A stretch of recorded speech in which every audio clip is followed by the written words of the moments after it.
Hola, muy buenas tardes a todos y bienvenidos a un nuevo programa del canal de Vicente Fuentes y de la web ufopolis.com. Se producen en el mundo desde hace décadas, quizá desde hace centenares de años, desapariciones totalmente extremas que tienen en vilo a la policía y en este caso, a día de hoy, a la Interpol. Casos como la desaparición del niño pintor de Málaga, el niño de Somosierra también, ¿no? Como diferentes barcos que han aparecido pues sin su tripulación, tanto en el Pacífico como en el Atlántico. Ningún tipo de explicación posible ante lo que parecen sucesos que trascienden la propia realidad. Quizá que no puedan ser aplicables a delitos como secuestros, tráficos de personas. No. Estamos hablando quizá de casos que trascienden lo que podemos llamar nuestra dimensión física de la realidad.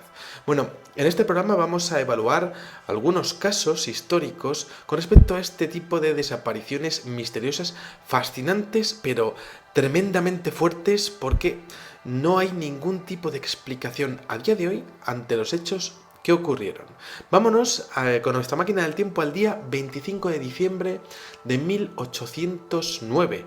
Bueno, es principios del siglo XIX. Aquí tenemos al señor Benjamin Bathurst en viaje a Londres. Este señor es un diplomático británico que va en viaje hacia Pelleburg, que es una pequeña aldea alemana. Bueno, es mediodía y el embajador pues de repente se baja de su carroza de viaje para estirar un poquito las piernas, bueno, pues un poquitín pues para estirar un poquito el cuerpo y además para presenciar el cambio de caballos, ¿no? Esto lo observaba él desde un punto de vista como experto frente a un soldado. Bueno, este señor lo que hizo fue dar la vuelta alrededor del palafrenero, del conductor del carro, y bueno, pues pasó por detrás de los caballos e inmediatamente después desapareció. En ese sitio no había más que un muro liso, ninguna puerta, ningún matorral, ningún agujero, ningún barranco, nada.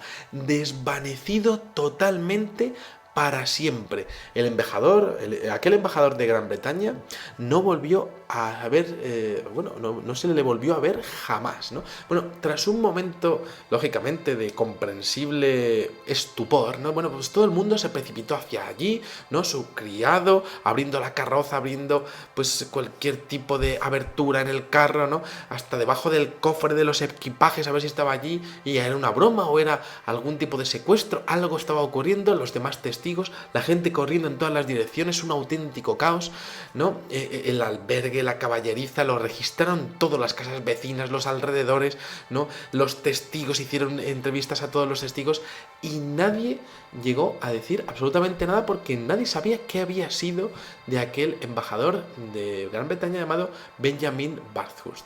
Bueno, lo increíble es que se presentaron allí las autoridades, se presentó incluso el ejército de Alemania para saber qué había pasado con aquel embajador y nadie pudo resolver aquel enigma, ¿no? Es como si ese hombre hubiese pasado de repente con un chasquido de realidad, ¿no? Que hemos dicho muchas veces, ese chasquido que bueno, pues que llega a transportarte hacia otra realidad, hacia otro punto del universo, hacia otro espacio y quizá otro tiempo, ¿no? Bueno, aquel señor no volvió a aparecer y esto es un caso que nos sirve de antecedente para algo que también ocurre a principios, en este caso del siglo XIX, es el día 24 de diciembre. Es un caso aparecido en el diario Galveston Times el 23 de diciembre del año 78, lo publica el periodista George Butler y que también aparece en un libro del señor Morris K. Jessup que se llama Los casos de ovnis del año 1955. Bueno, pues aquí tenemos a la familia Lerch. En algunas publicaciones aparece como la familia Thomas, pero yo he estado indagando el origen de toda esta historia, es 1909 y es la familia Lerch. Bueno, ahí están preparándose para disfrutar de una celebración de Nochebuena, ¿no? Bueno, pues totalmente entrañable, ¿no? Bueno, ahí están todos los miembros de esta familia, están en un pueblo que se llama Brecon, en South Bend, en Indiana, ¿no? Y bueno, pues están preparando una gran fiesta, ¿no? Pues como cada año, pues recibiendo familia y también amigos del pueblo, ¿no? Bueno, una noche de alegría que se estaba preparando y que estaba, pues, impregnándose de ese, pues no sé, esa característica noche de Nochebuena que sabes que va a ser especial porque te lo vas a pasar bien, no sean cuales sean tus motivos religiosos, sabes bueno, que es un momento especial para la familia, ¿no? Bueno, acababa de nevar, todo por la ventana se veía pues perfectamente pues una bucólica escena totalmente blanca, ¿no? Casi como una postal, ¿no? El guiso de la señora Lerch estaba en la lumbre, un olor apetitoso en el ambiente, los niños jugando y esperando el momento de los regalos y los mayores conversando animadamente. Bueno, es que nada hacía presagiar lo que estaba acechando en aquel momento a aquella familia, ¿no? Un misterio que se materializó de forma trágica, rompiendo para siempre sus vidas, ¿no? Bueno, ¿qué pasó? Estaban allí los mayores teniendo una conversación agradable, ¿no? Y de repente, bueno, pues el cabeza de familia, que se llama Owen Lerch, que por cierto es un excelente anfitrión, había llamado al comisario del pueblo, al veterinario, al pastor de una localidad vecina, bueno, todos además con sus familias, ¿no? Bueno, pues de repente estaban allí, total 15 personas, ¿no? Y la fiesta avanzando y este hombre, el anfitrión, pues contando sus historias todos de risas, perfecto, y de repente la señora Lerch se percata de que se están quedando sin agua, ¿no? Y dice, bueno, pues no hay problema, a unos metros de distancia hay un pozo y, bueno, pues solamente hay que ir allí, sacar un poquito de agua con el cubo y traerlo para acá. Bueno, como los mayores estaban con una charla muy agradable, bueno, pues la mujer decidió coger al niño, ¿no? Que se llama Oliver Lerch, ¿no? Para que saliese un momento a buscar agua del pozo, ¿no? Y bueno, pues el niño pues cogió y dijo, muy bien, pues nada. Lo que hizo, claro, evidentemente como hacía fuera pues muchísimo frío, ¿no? Pues bueno, pues se calzó unas botas que eran muy pesadas, la madre le puso una bufandita y bueno, pues aquel niño salió. Solamente fueron 10 segundos desde que salió por la puerta, ¿no? Cerró un poquito la puerta para que no entrase el frío y 10 segundos después de repente se oyó un alarido de un grito además como de penetrante, ¿no? Más que nada como de sorpresa o de horror, ¿no? Y inmediatamente después se oyeron llamadas de auxilio. Decía, socorro, me llevan. Bueno, Oliver, era la voz de Oliver, evidentemente, ¿no? Entonces el padre de familia, Owen Lerch, coge su fusil que estaba colgando de la chimenea, ¿no? Y mientras estaba diciendo, un lobo a mi chico que le está atacando, ¿no? Sale para allá, sale con el veterinario, con el pastor, con otro granjero invitado, todos con armas, con palos, bueno, pues con lumbres, ¿no? De aquel momento, de 1909, pero en el exterior no hay nada, no hay nadie. No hay nadie en el exterior, no está el chico, tendría que haber estado y no estaba. No se oían tampoco pasos, nada, absolutamente nada. Empezaron a seguir todo esto en directo en un momento, ¿no? En unos segundos nada más, ¿no? Empiezan a seguir el rastro de las huellas y de repente ven que se acaban de repente, como si se lo hubiese tragado la tierra, pero tampoco había ningún agujero y no había pisadas de animales, ¿no? Como si hubiese desaparecido sin dejar rastro, ¿no? Todos, además, estaban allí esperando, expectantes, ¿no? ¿Qué estaba pasando, no? Y de repente comenzaron a escuchar más ruidos, ¿no? Más voces. ¡Socorro! Me han cogido. ¡Socorro! Miraban hacia el cielo, porque venía de arriba, ¿no? Aquello venía del cielo, ¿no? Pero no eran capaces de ver nada, no había ninguna pista, ningún indicio, ningún globo, ningún avión, ¿no? En los primigenios aviones que podría haber, ningún platillo volante, si me apuran en el tema ovni. Es que no había absolutamente nada. Era un hilo de voz que se oía desde arriba diciendo socorro, me llevan, y cada vez más fino ese hilo de voz, cada vez más lejano y más lejano y más lejano, ¿no? Bueno, los padres y todos los testigos empezaron a pedir al chico que les indicase dónde estaba, ¿no? Pero ya la voz del pequeño, que fue casi ya un susurro, ya eran solamente gritos, ¿no? Bueno, pues nada, realmente se quedaron totalmente estupefactos con lo que estaba pasando. Empezaron a rastrear un poco el entorno, a ver si había alguna pista, ¿no? Con las lamparitas, viendo a ver si había alguna cosa que se les hubiera pasado, ¿no? Realmente aquello se detenía, las huellas, a nada más que 20 metros de la casa, ¿no? Y bueno, pues de hecho se encontraba también el cubo allí, ¿no? El cubo, además, que había dejado una marca como si el crío hubiese dejado caer el cubo desde cierta altura, porque tenía una marca de estar profunda sobre la nieve, ¿no? Bueno, empezaron a buscar allí, todos con un disgusto increíble y, bueno, pues no pudieron encontrar absolutamente nada. Al amanecer, a la mañana siguiente, unos policías de la localidad se presentaron por allí, registraron toda la casa, los alrededores, también el pozo, pero no encontraron absolutamente ninguna pista, nada de nada. Se lo había tragado el mundo, la realidad, la dimensión, el espacio-tiempo, lo que fuera, pero allí no estaba, ¿no? Bueno, ¿podría haber sido un ave? Bueno, claro, evidentemente, para llevarse a un crío de 11 años entre sus garras, pues tendría que haber sido un ave de características bastante importantes, ¿no? El crío pesaba unas 75 libras, que podríamos decir que serían pues como unos 40 kilos, ¿no?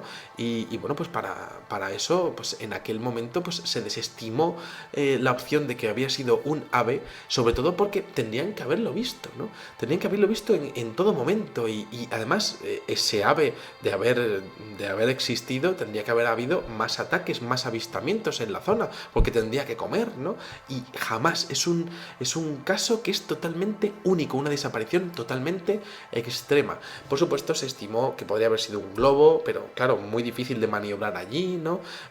Claro, y la gran cantidad de testigos, además con reputación intachable, pues desestimaba que hubiera podido ser un crimen, ¿no? A ver si ha habido algún tipo de complot y se han cargado al chico, ¿no? Cosas extrañas de esta vida, ¿no? Pues nada, el caso es que, bueno, pues aquello quedó así, ¿no?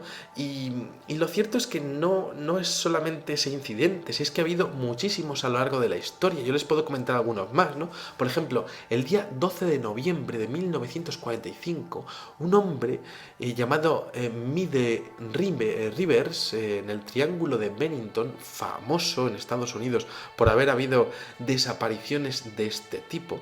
Resulta que este hombre trabajaba como guía de montaña y desapareció también misteriosamente ante los ojos de un grupo de turistas que estaban acompañando le estaban acompañando de camino al campamento, ¿no? Desapareció delante de ellos, ¿no? Estaba caminando delante, ¿no? Por una zona, pues que está además cerca de una carretera, la carretera de Long Trail, y simplemente desapareció, desvanecido totalmente, ni restos, ni pistas, ni pisadas, nada de nada, ¿no? Hicieron batidas los equipos de rescate y voluntarios durante días y absolutamente ni rastro de él, ¿no? Bueno, en este mismo emplazamiento, James Titford, el día 1 de diciembre de ese mismo año, pues también protagonizó otra desaparición totalmente extrema. En este caso, es un caso rarísimo porque iba en el interior de un autobús en movimiento. Los demás pasajeros testificaron que lo vieron en el autobús, pero cuando este llegó a la última parada de Bennington, James Thetford había desaparecido. Es decir, estaban, según parece, en el último, podríamos decir, en el último sitio del autobús, no estaban las ventanas abiertas, no pudo salir por ningún lado y aquel hombre no volvió a aparecer, que como si se hubiese tragado la tierra, ¿no? Decíamos, por ejemplo, casos como el del niño pintor de Málaga, decíamos como el caso del niño de Somosierra, que quizá puedan tener algún tipo de explicación. Yo entiendo que en algunas desapariciones de algunas personas pues puede haber motivos truculentos detrás, ¿no? Pero en estos casos hemos hablado de desapariciones extremas, como el de Félix Moncla, ¿no? O, por ejemplo, el buque Joyita en el Pacífico, aparecido en 1955, con la ropa doblada y la comida caliente en la mesa, ¿no? Bueno, pues a día de hoy se especula sobre este tipo de desapariciones. La Interpol, por supuesto, todavía tiene investigaciones abiertas, ¿no? Ojalá se puedan llegar a resolver algún día, ¿no?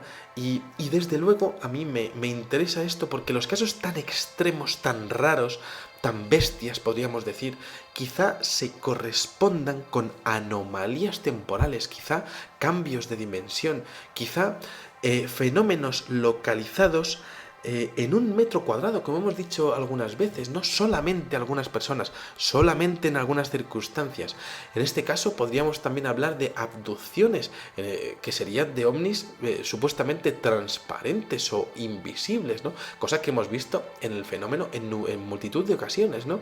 Pero que no vuelvan a aparecer es algo realmente inaudito, ¿no? Y bueno, pues en este videoprograma hemos estado analizando esto.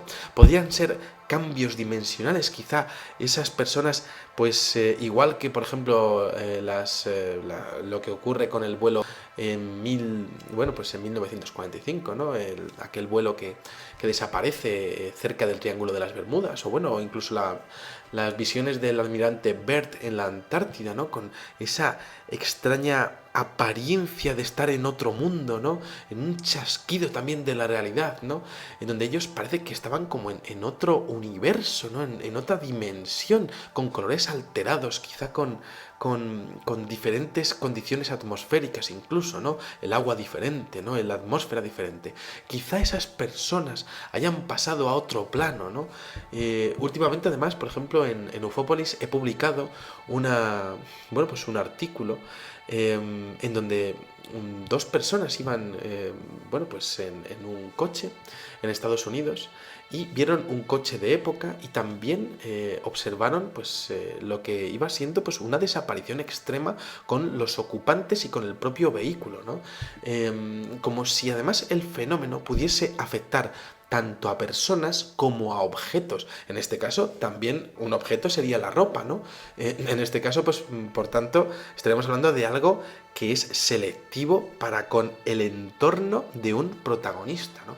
Bueno, pues ahí dejamos un poco lo que sería este programa de desapariciones misteriosas, que desde luego me parece fascinante, porque ¿cuál es el patrón, no? ¿Por qué esas personas y no otras? ¿Qué tienen en la sangre? ¿Por qué podría ser que quizás su genética está condicionada para que les pasen este tipo de eventos, ¿no?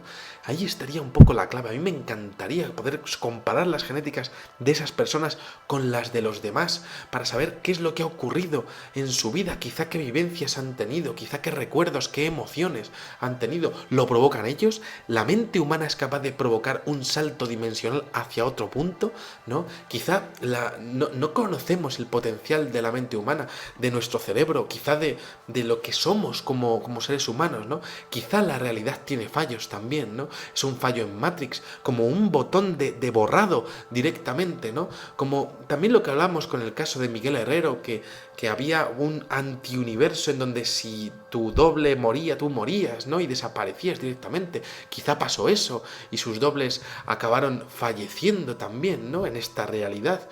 Bueno, pues ahí dejamos un poco este videoprograma con una gran cantidad de hipótesis ante estas desapariciones que son increíbles y que yo espero que no vuelvan a ocurrir nunca jamás, pues porque tengo empatía por este tipo de cosas, igual que ustedes, ¿no?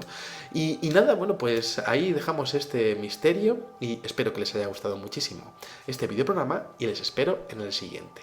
Muchas gracias y como digo siempre, salud y suerte. Adiós.